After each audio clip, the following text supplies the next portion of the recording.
What's going on, guys? It's Frito here for Your Overwatch. Season 29 has kicked off, and we've all had enough playtime on the new patch to get a grip of how things have been changing. Blizzard put through a big Hitscan nerf to the range of all the Hitscans while buffing Widowmaker, so the hierarchy of damage pressure has brought forth some surprising results. Does this just mean Pharah is the best pick now, and Hitscan's dominance is dead? We'll discuss the hero roster tier list and give some tips for surviving Season 29 right after a message from today's video sponsor, ExpressVPN. When you use your bathroom, you always close the door behind you, right? You don't want random passerbys looking at you, so why would you let people look in on you when you go online? Using the internet without ExpressVPN is like going to the bathroom and not closing the door. Did you know that your internet service provider, like Comcast or Verizon, knows every single website you visit? And what's worse is they can sell that information to ad companies and tech giants who will use your data to target you. ExpressVPN puts a stop to this. It creates a secure, encrypted tunnel between your device and the internet so that your online activity can't be seen by anyone.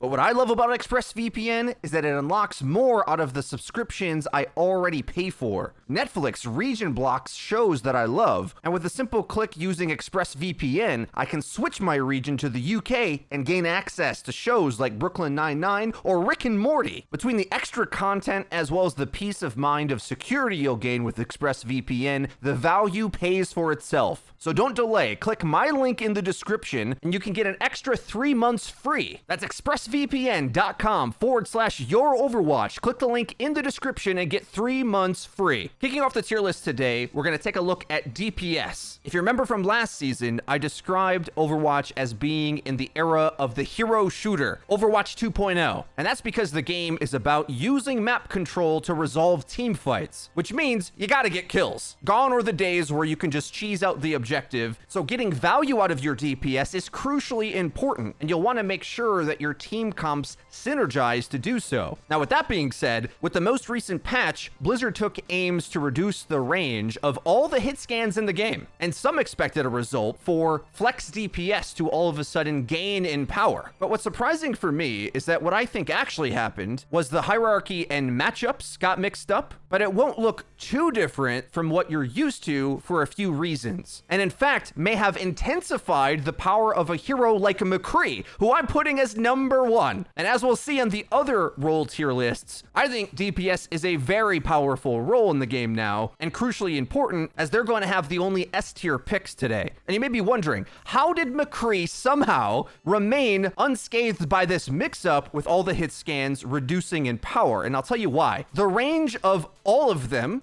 got taken in, which means instead of thinking of the individual hero matchups of who can fight who, think of it instead of where the team fights even can take place in terms of their lethality. We'll leave Widowmaker off to the side for a moment, but when you reduce the range of Ashe and Soldier, that sort of medium-long range they used to be very threatening at now has crucial breakpoints where you can dodge that fight a lot of the time. So McCree gets nerfed alongside them to also fail at long range, but he was already bad at long range anyway. So this means there are less things that are going to check McCree at longer ranges. More of the game is closer up, which already played into his other buffs like 225 HP, how good Fan the Hammer is, having a 6-second roll and a stun. All of that is brought closer to McCree. And although Widowmaker did get buffed and at longer ranges will be able to contest him, especially up against fellow characters that got nerfed like Ashe and Soldier, they're going to struggle to emulate the same level of just pressure throughout the entire fight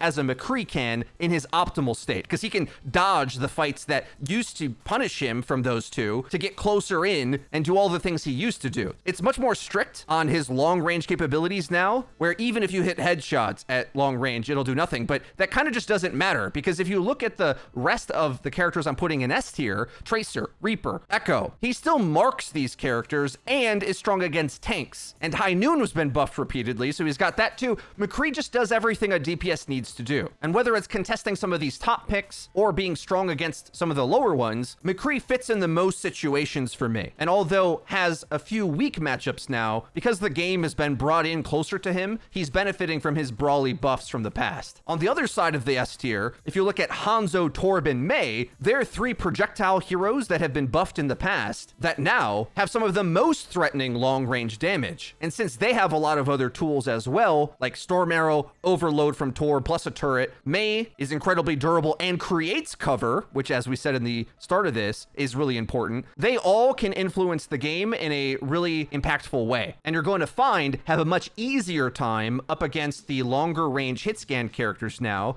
as they have to hit you more times than you have to hit them. So especially characters like Ashe and Widow, if you don't have the aim in order to compete against them, it might be like comically difficult. On top of the fact that they have more tools than you do. I still don't have characters like Ashe and Widowmaker dropping out of the higher tier, but that's only because of the skill ceiling on them being so insane. I would say if you felt pressured to have to try to pick these characters before, but aren't a specialist at them, you should avoid and instead play an easier character. But if you are a specialist at them, they still do their jobs incredibly well. It's just harder to do them now. Instead, with the game being more mid-range, I find characters like Tracer, Reaper, and Echo to have a lot of individual playmaking opportunities, whether it's getting to the ground you need or having good interactions in the ult fight. While we're still talking about hit scans, let's cap off by looking at the B and C tier, where I have Soldier in B tier now, alongside some of these other flex DPS types, mainly because I think he is quite a big loser in this big shakeup, but is easy enough to play that his reliable value and now buffed ultimate, which no longer has ranged fall off,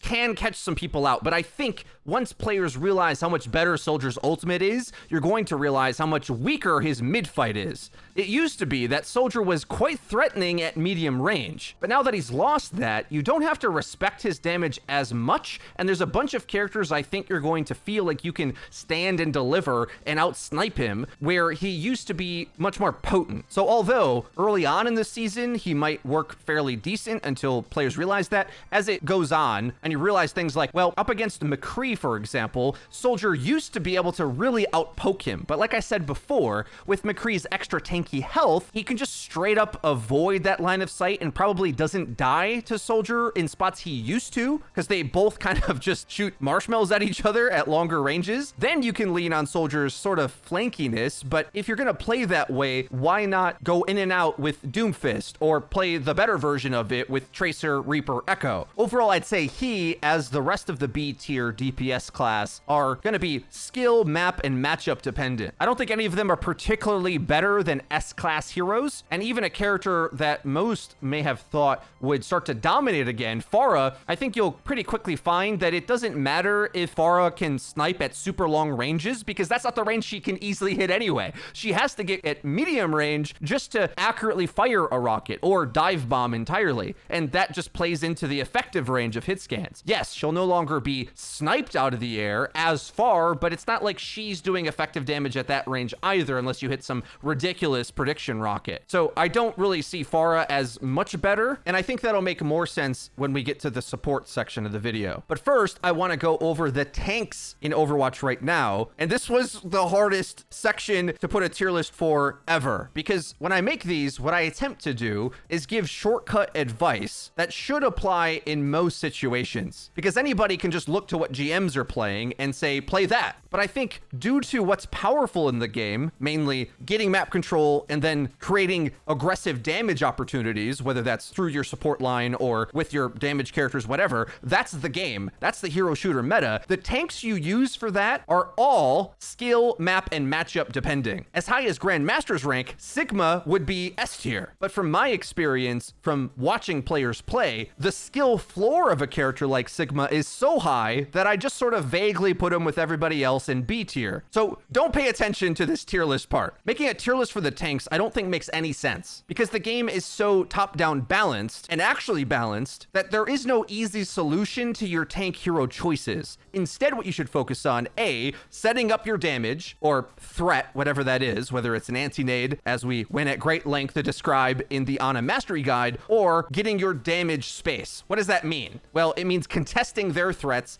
and getting your team into the map where they'll be effective. None of this character plays the objective. None of this, I have to pick XYZ character because my team says so. None of that matters. What matters is resolving team fights. Playing any other way is going to get clowned. Instead, what we need to do is make a separate video we've been working on for all of the team comp archetypes and what the general rules of them are. So a quick one that's going to be important for you if you're trying to emulate the double shield tactics of higher level players is you cannot let Winston or Reinhardt brawl on you. And this is why I put Sigma so low on my tier list for the average player, because Winston and Reinhardt can bully Sigmas for like 99% of players. The cleave damage can punish him through his shields, and if Sigma isn't really crafty with his abilities like hitting accretions and damage to punish Winston or blocking an earth shatter with his shield, these are high skill plays that higher level Sigmas will be able to pull off. But for most players, I think just running them over with Zarya and a Reinhardt or Winston, you're going to find they're a weak link, especially if the double shield tries to force its way to ground you already control. So if you have a corner and they want to try to brawl their way in, well, they just lose. If they want to play the objective instead of the high ground, send brawly tanks to the objective and run them over. The only way the double shield comps win is when they take high ground positioning, create crossfires that pressure down the Winston and Reinhardt style comps. When they do that, you'll find that the halts and the damage from Sigma, as well as combining with the top DPS picks, will make it very difficult for normal tanks to do their job. But I think the secret comes down to high-level players' ability to mark the threats that would then beat that style. And why I think high ground control typically fails for players attempting double shield is that if the map control isn't established from the team's formation and the correct characters, or more precisely abilities, aren't sent in the right direction to counter the Echo who's flanked you or the Roadhog who's flanked you, well, that deathmatch style surrounding double shield formations usually wins, it feels. I assume a lot of you would agree with me on this, where a lot of players attempt this meta style just by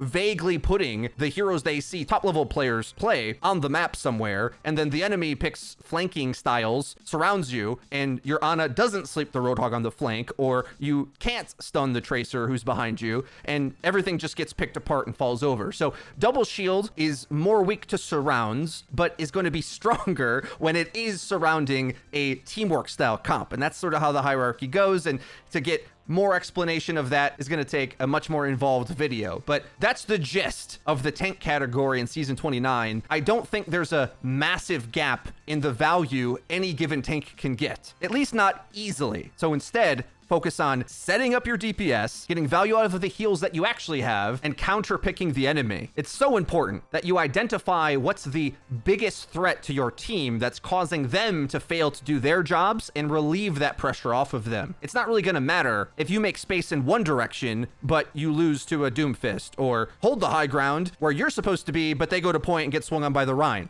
There's no easy answers to any of this, which probably means we have more tank guides we're going to need to make, because it's more nebulous than it maybe has ever been. At the very least, just position your tank where it should be. Sigma and Orisa poke, don't brawl. The brawlers are Rhine, Winston, and Zarya. Wrecking Ball and Roadhog, flank and pincer. And D.Va is going to be your best bet up against some of the top tier flanker characters, Tracer, Reaper, and Echo, who otherwise may take over the game unless you slow down some of their value. Now onto the support picks. This is another very balanced category and operates very similarly to the tanks, where again, it's all about synergies and counters. And I don't mean to undervalue the potential of full rush. Lucio and Moira actually forms a comp that I want to go to describe that's, I think, an entirely new archetype nobody's named yet. I want to call it Swarm comp, which is like a variant of rush archetypes we've seen in the past, but has more mobility, flexibility. Moira Lucio with teamwork can run over unsuspecting teams that don't counter you really easily, but I put them in B tier because I think more often than not, the enemy makes a few adjustments and reveals lacking areas in your team's teamwork. And because of that, the aggression might start to slow down with its effectiveness once the enemy counterpicks a little bit. So instead, the A tier is populated by heroes that can hold their positions and gain a lot of value either by poking or by countering flankers. I put Zenyatta as the top A tier pick. I thought about it and I might even have put him in S tier. And here's my reasoning why. Other than up against Widowmaker, who did get buffed to have better range, hit scans like Ashe and McCree can't outsnipe Zenyatta. Not really. His orb charge shot is better than their primary fire. Now, they have other tools as well,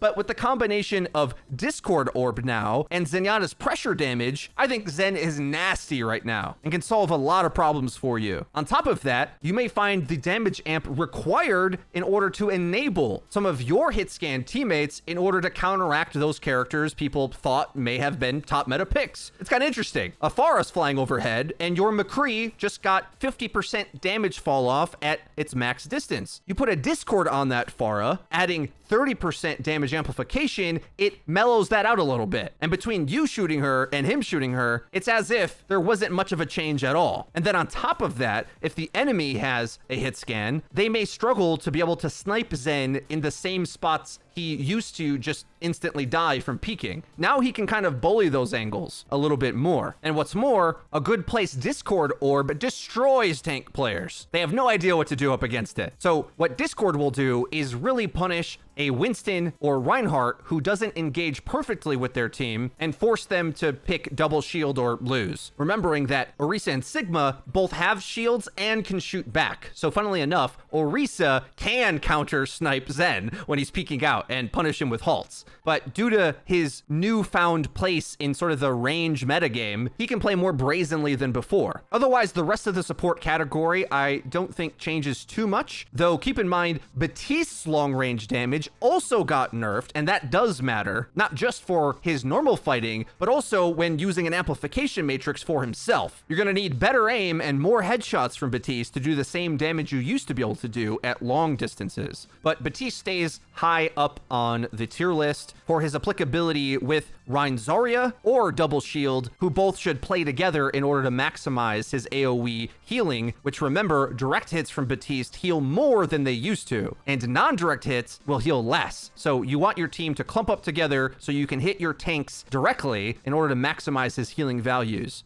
Ana is a weak pick up against Double Shield, but as I've said so far in the tier list, I don't really respect the mainstream player base's ability to play Double Shield. It never looks like it's getting run correctly in my eyes, so because of that, I don't drop her applicability and instead rate her quite high still. Keep in mind, her long range damage not affected either, so Ana and Zenyatta might be your best bets in order to snipe a Pharah out of the sky. Hit scans not even required. And up against characters like McCree and Ashe, Ana's long-range scope damage looks more prevalent than before. And then on top of that, she has strong interactions against all the tanks, with sleep and anti-nade to punish them. Now, with hit scans being nerfed, you may have thought that Mercy's prevalence might go down as well. It's not like I rate Pharah too highly either, so why is Mercy up this high? The reason is the damage amp effect of Mercy and the reliable healing she can give is so potent that it might turn a hit scan mirror from unwinnable to easily winnable. Because remember, there's ranges now where the breakpoints are so severe that two hit scans can barely kill each other. But if you have a pocket and the enemy doesn't, they might just fall over and you might feel immortal. The Mercy gap being applied is more severe than last time due to the natural limits of the characters. And Brig, of course,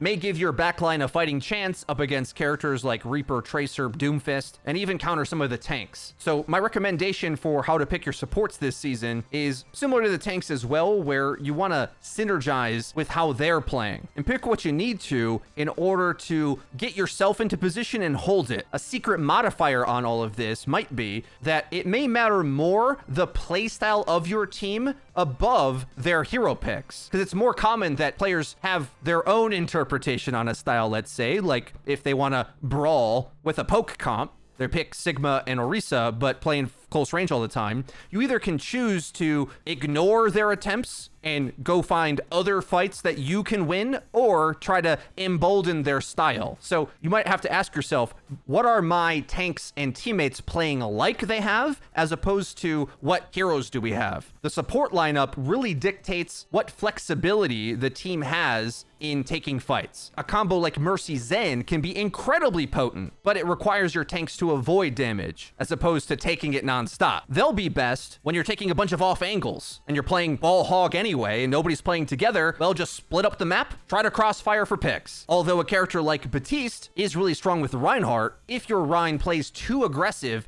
outside of your line of sight, rather than anchoring the brawl and playing around your deployables like Immo, Maywall, and Sim Teleporter, if there's no teamwork there, then you can either choose to be more speedy and play Moira or Lucio, who can go in with them, or make use of his aggression playing Ana from a interesting angle that doesn't require him to keep you alive. It's a very interesting season and interesting part of Overwatch's life, where the complexity of the game is like at an all-time high, but it's not like the community has leveled up their understanding of the game. It's just gotten harder over the last few seasons with better balancing. I think that's a good thing for the competitive integrity of the game, but it also can make it more challenging. There's not easy answers to anything, which is the result I've always wanted, but it also means I gotta get back to work and make more guide videos to help you guys out to start maximizing some of these picks, especially the ones that players think are bad, but definitely aren't. There's just a game sense chasm that we're gonna have to close. But that's it for today's video. If you did enjoy it, please be sure to leave it a like. Don't forget to subscribe and click the bell icon to actually get notified when our videos go live. And as well, support the channel by checking out today's video sponsor, ExpressVPN. Click the link in the description for expressvpn.com/YourOverwatch and get your free 3 months. That's been it for me. I've been Frito for Your Overwatch. We'll see you guys next time.